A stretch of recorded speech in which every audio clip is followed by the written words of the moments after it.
Hello everyone, greetings for the day. Welcome back to another tutorial on SQL. This is Srinath Mukamala and you are watching the latest tutorial on SQL Server. Today we are going to learn about aggregate functions.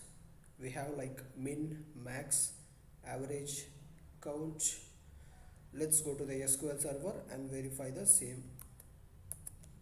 So I already have a table here.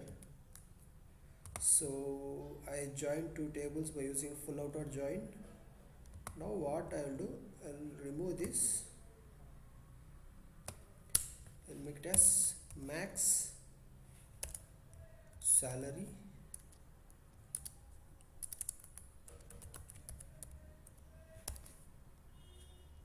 Let me run this. I'll get max salary as 4,000. So before this I'll just compare this both. I'll copy this, I'll put it here, I'll remove this max salary.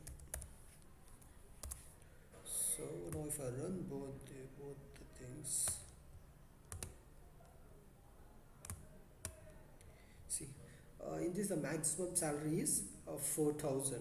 So we can give like this. If we put as sal, previously if you see here there is no column name, but now we will get the column name as sal. If I run this, I got as sal. So now what can I do? I'll give as mil salary. So in this the minimum salary is 3,000. Let me run this.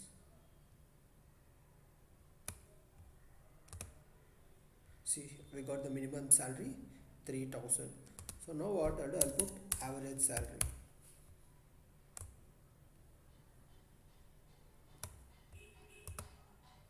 The average salary is 3,900. We can make average salary by using department also.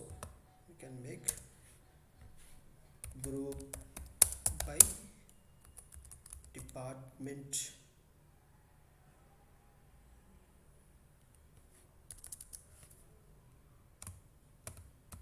I'll copy this department.